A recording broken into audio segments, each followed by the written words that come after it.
राज्यभरात धुमाकूळ घालणाऱ्या बिबट्यांनी नागपूरमध्ये हिवाळी अधिवेशन सुरू असतानाच धुमाकूळ घातला।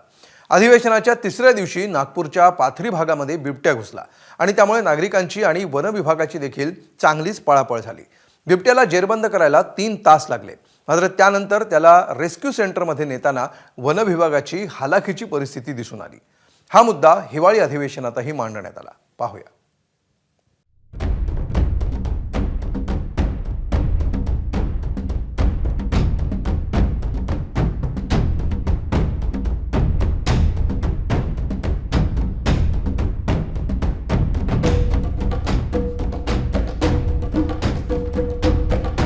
नागपूरच्या पारडी भागात बुधवारी वन खात्याच्या कर्मचाऱ्यांनी बिबट्याला जेरबंद केलं।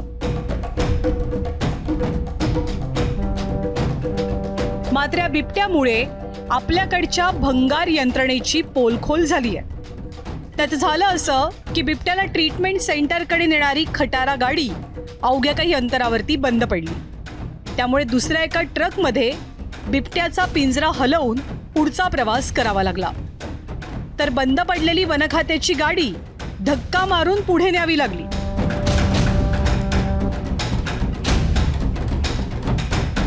बिबट्या जेरबंद करताना कर्मचाऱ्यांकडची साधन सामग्री सुद्धा धक्कादायक होती। सुरक्षेसाठी वन खात्याच्या कर्मचाऱ्यांकडे स्वतःच्या शील्ड्स नव्हत्या। वन विभागाच्या कर्मचाऱ्यांना त्यांचा बचाव करण्यासाठी पोलिसांकडच्या शील्ड वापराव्या लागल्या। आजच्या आज त्या लोकांना पूर्ण यंत्रणा जे आयुधे लागतील ती देण्याचे आदेश होतील आणि अशा प्रकारचे रिस्क घेऊन जे कर्मचारी त्या ठिकाणी काम करतात त्यांना रिवॉर्ड पण देण्याचं निश्चितपणे मी करेन, कारण जेणेकरून अशा प्रकारचं दुसऱ्यांचं जीव वाचवण्याकरता जे अधिकारी कर्मचारी आपला जीव धोक्यात टाकतात, अशा कर्मचाऱ्यांच्या धैर्यासाठी त्यांना प्रोत्साहित करणं हे काम आमचं आहे आणि ते आम्ही करू।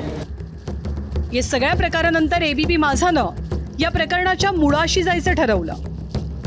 देशातलं पहिलं ट्रान्झिट ट्रीटमेंट सेंटर उभारण्याचा बहुमान नागपूरला मिळाला खरा, पण आज या केंद्राची दुरवस्था झाली आहे। या केंद्राच्या पार्किंगमध्ये 3 रेस्क्यू व्हॅन दिसतात, पण या 3ही व्हॅनला गॅरेजमध्ये पाठवण्याची गरज दिसते। गेले अनेक महिने महाराष्ट्र शासनाची ही जी रेस्क्यू व्हॅन आहे ती धूळ खात पडलेली आहे। अनेक महिन्यांपासून ही जी व्हॅन आहे ती या जागेवरून निघालेली नाही। याच्यावर ज्या पद्धतीने धूळ बसलेली आहे त्याच्यावरूनच तुम्हाला अंदाज येत असेल की स्थिती काय आहे। आणि ही व्हॅन का वापरली जात नाही आहे, तर ही गेले वर्षभरापासून नादुरुस्त असल्याची माहिती जी आहे ती एबीपी माझाला मिळालेली आहे आणि त्यामुळे फक्त एक शोभेची वस्तू म्हणून ही रेस्क्यू व्हॅन जी आहे ती या ठिकाणी उभी आहे। त्याच्यानंतर ही दुसरी रेस्क्यू व्हॅन तुम्ही पाहतात, अत्याधुनिक स्वरूपाची वन्यजीव ॲम्ब्युलन्सच याला म्हणता येईल। म्हणजेच कुठल्याही ठिकाणी जर वन्यजीवाला मानवी वस्तीमध्ये शिरलेल्या वन्यजीवाला पकडून आणलं तर त्याला आवश्यक उपचार देत या ट्रान्झिट ट्रीटमेंट सेंटरमध्ये आणण्यासाठीची सोय या ॲम्ब्युलन्समध्ये आहे। एका खाजगी कंपनीकडून CSR फंडमध्ये ही व्हॅन जी आहे ती देण्यात आलेली होती, मात्र याचाही एअर कंडिशन जो आहे तो गेले अनेक महिन्यांपासून नादुरुस्त आहे आणि त्यामुळे ही पण जवळपास गेल्या काही महिन्यांपासून अशाच पद्धतीने या ठिकाणी वापराविना आहे। आता हा तिसरा वाहन आहे रेस्क्यू व्हॅनच्या स्वरूपामध्ये जो या ठिकाणी मिळालेला आहे।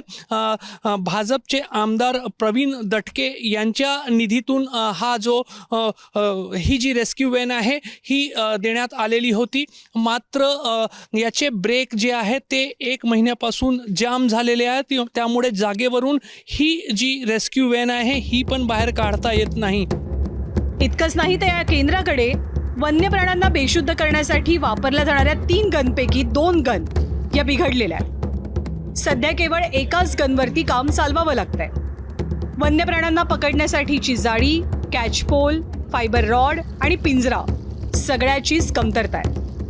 ट्रीटमेंट सेंटरला या वर्षीचा साधा निधीही मिळालेला नाहीये। तुम्ही जे वाहन दिलं होतं तुमच्या निधीतून तो ट्रान्झिट ट्रीटमेंट सेंटर रेस्क्यू सेंटरला दिलेला होता, त्याच्या वाहनाचे मेंटेनन्सची जबाबदारी वन विभागाच्या अधिकाऱ्यांची आहे? 100% वन विभागाच्या अधिकाऱ्यांची आहे।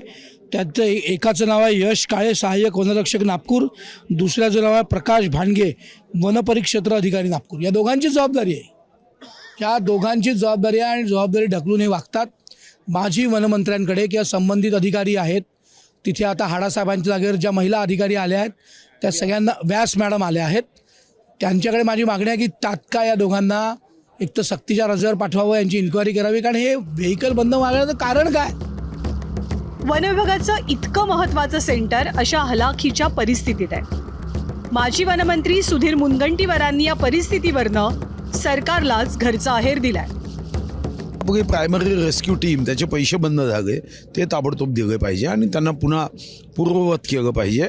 जी वनमजूर रोजंदारी या क्षेत्रामध्ये काम करतात 6 महिने झाले त्यांची मजुरी दिली नाही. मी गंभीर पत्रही लिहिलं आहे. मग वाटते त्यांची मजुरी दिली पाहिजे. दर 2.5 महिन्यात आम्ही ऑफिसर मीट घ्यायचो की ज्या माध्यमातून अशा प्रश्नावरचं सोल्युशन आपण तयार करतो. या संदर्भामध्ये इतर राज्यांना बिबट पाहिजे असतील त्यांना बिबट पोचवले पाहिजे. एकीकडे राज्यभरात बिबट्यांचा धुमाकूळ सुरू आहे तर दुसरीकडे बिबट्याला पकडण्यासाठी धाव घेणारे वनकर्मचारी अपुऱ्या साधन सामग्रीसह जीवावर उदार होऊन आपलं कर्तव्य पार पाडतात.